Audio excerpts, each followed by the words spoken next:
other but Peter Rabbit, the hero of our tale. A young rabbit in a blue coat and no pants. Hai, Assalamualaikum. Nama saya Nur Aina Syazwani.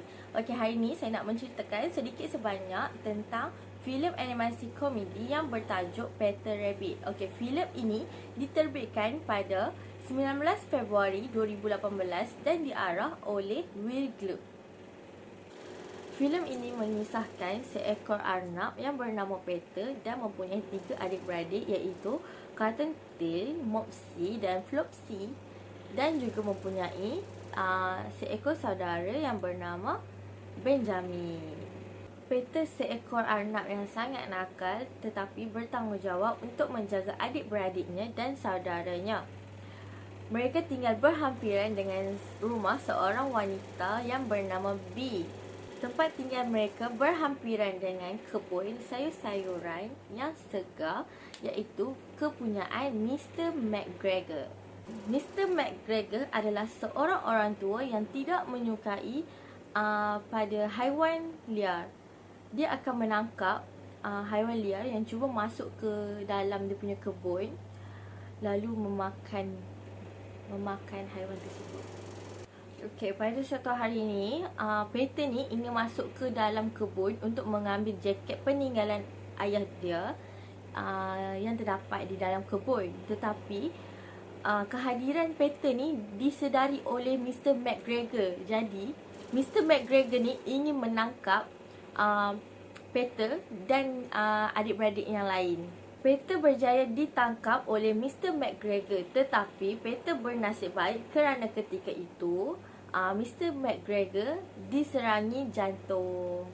Peter sangat seronok dengan kematian Mr. McGregor dan menyebabkan Peter ini mengajak adik-beradiknya dan kawan-kawan yang lain untuk membuat pesta di dalam rumah Mr. McGregor.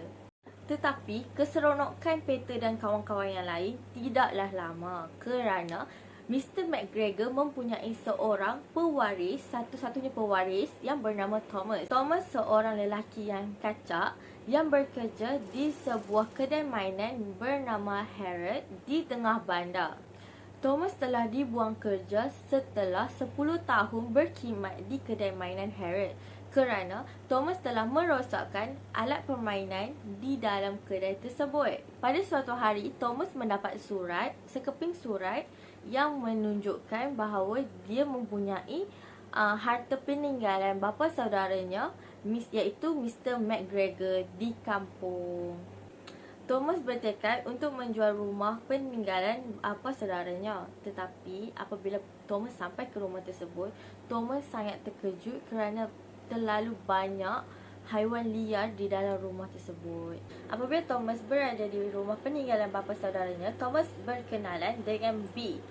Apabila Thomas dan Bee semakin rapat, Peter merasakan iri hati terhadap Thomas dan merasakan Bee tidak menyayangi dia lagi. Kerana itu, Peter telah merancang pelbagai strategi untuk Thomas meninggalkan rumah peninggalan bapa saudaranya. Tetapi Thomas juga mempunyai muslihat tersendiri iaitu ingin menghapuskan haiwan liar kerana telah memusnahkan kebun peninggalan bapa saudaranya. Thomas sangatlah marah terhadap Peter dan adik-beradik yang lain kerana telah mengenakan dia balik dengan kejutan elektrik. Jadi Thomas ini bertekad untuk membaling bom ke dalam tempat tinggal Peter dan adik-beradik yang lain. Tetapi bom tersebut tidaklah diletupkan oleh Thomas, tetapi diletupkan oleh Peter kerana Peter yang menekankan alat itu. Akibat daripada letupan bom tersebut, bukan sahaja tempat tinggal Peter musnah, malah sebahagian daripada rumah Bee juga musnah.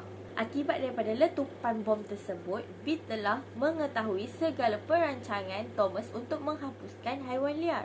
Dan Bee merasakan yang Thomas ni sama seperti bapa saudaranya iaitu Mr. McGregor yang tidak menyukai haiwan liar dan ingin menghapuskan segala haiwan liar yang ada di dalam hutan. Jadi selepas kejadian letupan bom itu, Thomas dan Bee membuat haluan masing-masing dan Thomas meneruskan niatnya untuk menjual rumah peninggalan bapa saudaranya itu. Jadi Thomas ni pulang ke bandar untuk mencari kerja. B merancang untuk berpindah ke tempat lain kerana rumahnya separuh musnah akibat daripada letupan bom itu. Peter mula rasa bersalah dengan Thomas kerana akibat daripada Peter, B dan Thomas telah memutuskan hubungan mereka. Peter mengajak Benjamin untuk menemaninya ke tengah bandar untuk mencari Thomas dan memujuk Thomas untuk balik ke kampung dan memujuk B agar tidak pindah. Apabila sampai di kampung, Peter mengaku kesilapan yang telah dilakukan olehnya kepada B. Jadi, B memaafkannya dengan seikhlas hati. Peter dan Benjamin berjaya memujuk Thomas untuk pulang ke kampung. Selepas kejadian itu, mereka hidup dengan aman dan tenang tanpa menyimpan perasaan dendam di antara satu sama lain. Pengajaran yang terdapat di dalam filem Peter Rabbit ini ialah sebagai seorang ketua keluarga, dia perlu menunjukkan contoh yang baik serta menunjukkan keberanian agar dapat melindungi ahli keluarganya daripada kejahatan orang lain. Selain itu, kita mestilah saling bantu-membantu antara satu sama lain, tidak kira pangkat atau darjat seseorang, agar mereka juga akan menolong kita ketika kita dalam kesusahan satu hari nanti. Seterusnya, apabila kita melakukan kesilapan, kita perlulah mengakui atas apa yang kita telah lakukan dan meminta maaf kepada orang tersebut agar orang lain tidak memandang rendah kepada kita dan tidak mengatakan kita seorang yang penipu.